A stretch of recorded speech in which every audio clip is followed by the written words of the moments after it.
বিকেলে নাস্তার জন্য চলুন ঝটপট কিছু বানাই। যে উপকরণগুলো আমাদের কিচেনে সব সময় থাকে। 1 কাপ আটার 1টা আলু দিয়েই আপনি চাইলে 3 থেকে 4 জনের জন্য এরকম একটা নাস্তা বানিয়ে পরিবেশন করতে পারেন। আলুর পুরটাও খেতে হয়েছে দারুণ মজার। যারা সহজ টাইপের নাস্তা পছন্দ করেন আজকের রেসিপি ভালো লাগবে।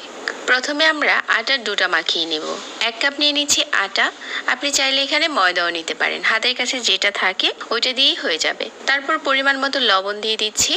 1 টেবিল চামচ তেল দিয়ে আটা, লবণ, ময়দা একসাথে মিশিয়ে নিচ্ছি। মেশানো হয়ে গেলে এখানে কুসুম গরম পানি দিয়ে একটা সফট ডো তৈরি করে নেব। মিশিয়ে নেওয়ার পর এই ডোটা রেস্টে দিয়ে দিচ্ছি 10 মিনিটের জন্য। ততক্ষণে আমাদের আলুর পুরটা বানানো হয়ে যাবে। চুলায় আরও একটি প্যান বসিয়ে 1 টেবিল চামচ দিয়ে দিচ্ছি রান্নার তেল। 1টা চামচ দিয়ে দিচ্ছি আদা আর রসুন কুচি, 1/2 চা চামচ পাঁচফোড়ন, 2টার মতো পেঁয়াজ কুচি দিয়ে দিচ্ছি। এখন এই পেঁয়াজটা কিছুটা ভাজা হয়ে গেছে।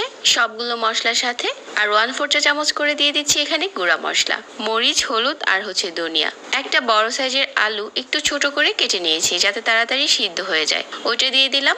আর পরিমাণ মতো লবণ দিয়ে দিচ্ছি। একটু নেড়ে চেড়ে মিশিয়ে নিয়ে এখানে আমি 1/2 কাপ দিয়ে দিচ্ছি পানি। পানিটা দেওয়ার পর ঢাকনা দিয়ে ঢেকে অল্প আঁচে রান্না করে নিচ্ছি। এখন পানিটাও শুকিয়ে গেছে আর আলুটাও ভালো করে সিদ্ধ হয়ে গেছে। তো এই আলুর পুরে এখন দিয়ে দিচ্ছি 1/4 চা চামচ গরম মশলার গুঁড়া আর পরিমাণ মতো ধনেপাতা কুচি, কাঁচামরিচ কুচি। আবারও নেড়েচেড়ে মিশিয়ে নিচ্ছি। এখন আমাদের আলুর পুরটা রেডি হয়ে গেছে। আমরা আটার যেই ডোটা রেস্টে দিয়েছিলাম 10 মিনিট পর ওইটাও সফট হয়ে গেছে। তারপর এখান থেকে ছোট একটা ডো নিয়ে প্রথমে পাতলা রুটির মতো বেলে নিচ্ছি। রুটিটা যতটা সম্ভব পাতলা করতে চেষ্টা করবেন, তাহলে নাস্তাটা খেতে ভালো হবে। মাঝ বরাবর আলুর পুরটা দিয়ে দিলাম। এখন সাইডে একটু পানি লাগিয়ে দিচ্ছি। তো আমরা এটা এখন বাজ দিয়ে দেব। আমি এভাবে করে 4 কোণা করে রুটিটাকে বাজ করে নিচ্ছি। আর সবগুলো আজকে একইভাবে বানিয়ে নিচ্ছি। সাইডে অবশ্যই পানি লাগাতে হবে যাতে খুলে না আসে।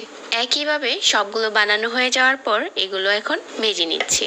প্রথমে মিডিয়াম আঁচে চুলায় প্যান বসিয়ে দিয়ে এগুলো দিয়ে তেল না দিয়ে উল্টে পাল্টে কিছুক্ষণ ভেজে নেওয়ার পর তারপর উপরে তেল দিয়ে এপাশ ওপাশ করে ভেজে নিচ্ছি। তেলটা যখন আমরা পরে দিব তাহলে এটা কিছুটা ফুলে উঠবে। তো এভাবে করে মিডিয়াম আঁচে ভেজে নেওয়ার পর আমাদের নাস্তাটা এখন রেডি হয়ে গেছে।